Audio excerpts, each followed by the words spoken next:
Welcome to Q&A practice. We'll get started with the plaintiff. Ready?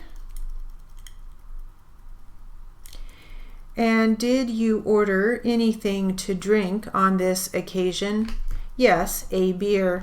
And who did you get that from?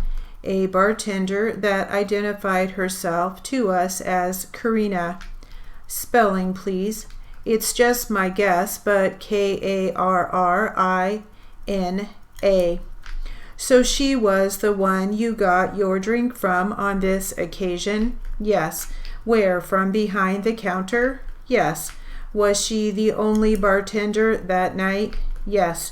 Was she like the only employee around, meaning her? Yes.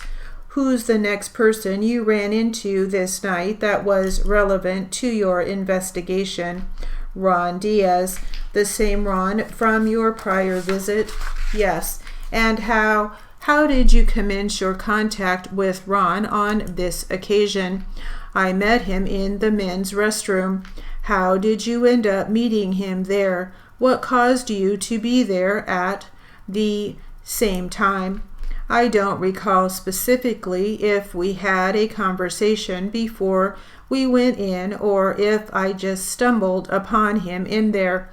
I can refer to my report if you want to be real specific. If that will help, why don't you go ahead and do that? Okay. I can direct you to page 6, about the middle of the page. Okay.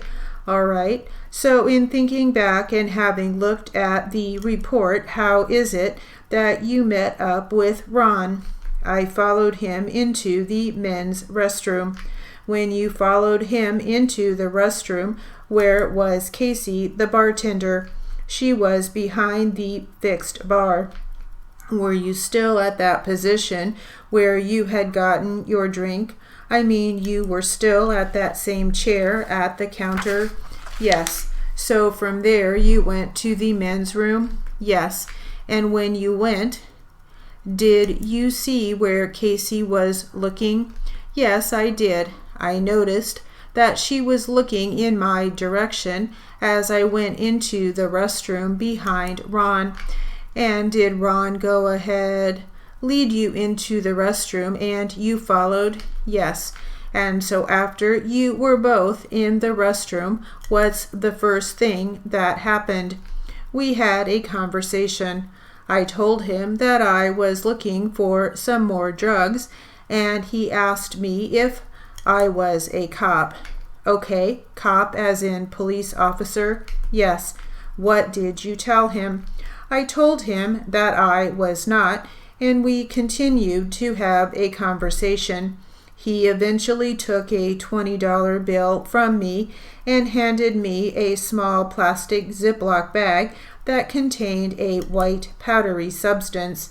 Consistent with your prior transaction with Ron? Yes. And you paid for that item? Yes, I did. And how much did you give Ron? A $20 bill. And then what happened inside the men's room? I basically noticed that the substance looked a little bit more, I guess, rocked up than the other fine powder. It was a little more solid substance, and I made a comment to him that my friend likes to smoke rock, basically, and he informed me that he could get me some crack cocaine if I wanted that, and I said I did. Okay, did you ever, now this substance that Ron gave to you on this night, did you ever use it in front of him? I did not. Did you ever simulate using it in front of him? Yes, I did. What prompted that?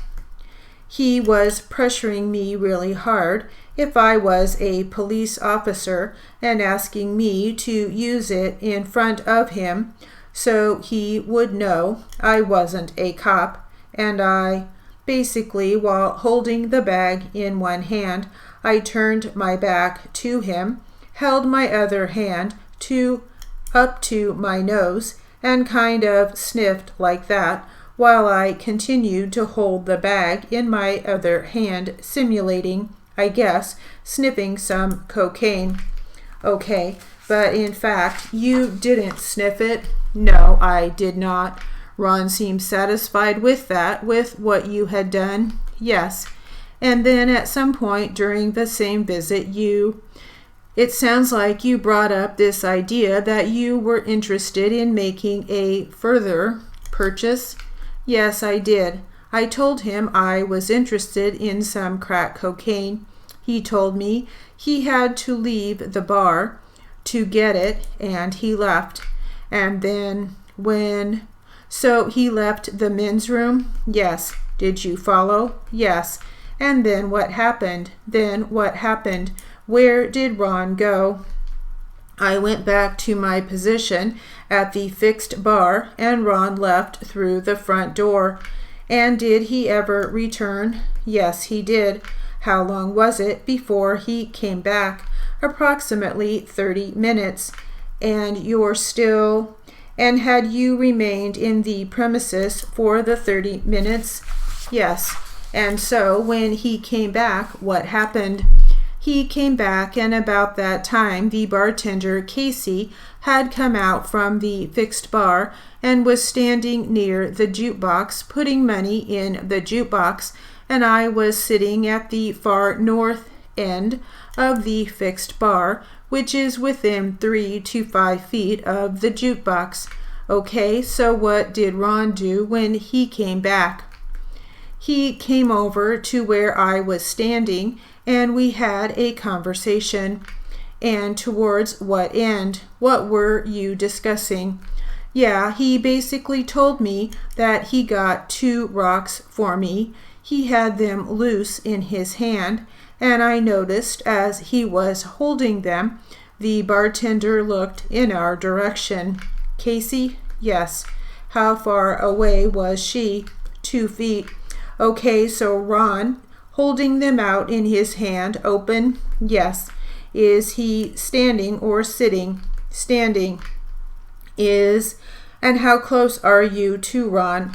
I'm on the other side of Ron that Casey was on, and I was also within 2 feet. And when he holds them out, you see that Casey looks in the direction of Ron? Yes. Does she say or do anything at that point? No. As Ron holding them out, what's the next thing that happens? I basically told Ron that I didn't just want those loose rocks to put in my pocket, so he wrapped them in kind of a plastic cellophane material. Where did he get that? I believe he had another baggie of items in his pocket, and he tore off a portion of that. So then what did he do with the plastic then? He basically rolls up the rock and told me it was going to be $15 because he couldn't quite get $20 worth.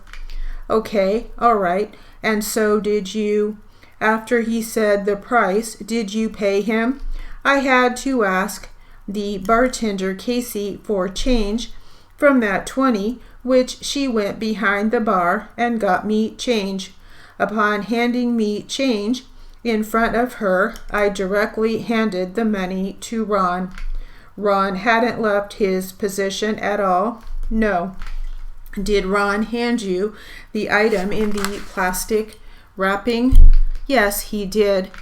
Did Ron and Casey have any other kind of, I don't know, closer contact other than what you described for us? They had conversation near the jukebox. I couldn't hear what exactly they were saying. They may have even danced, if I recall, but I couldn't hear what they were saying. Just when you say that Ron was holding out 2 rocks in his hand, which is a slang term for crack cocaine, what does it look like? What did it look like on that day? Well, knowing what it is, it looked to me like crack cocaine, but it's basically a small, round or oval shaped kind of off-white substance that looks like kind of like a small crater, I guess. So it's like irregular shaped, but kind of round. Yes, and the colors white or off-white, kind of off-white. How long was he holding it out when he was showing you what he had and then trying to wrap it up? He was holding it for about 5 seconds, and then I said, well, I can't take it like that.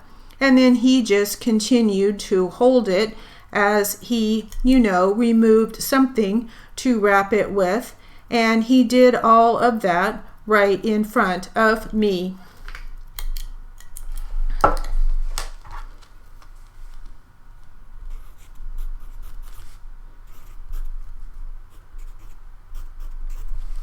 Well, that was a little sustained Q&A practice at 1:40. And that will conclude our Q&A practice.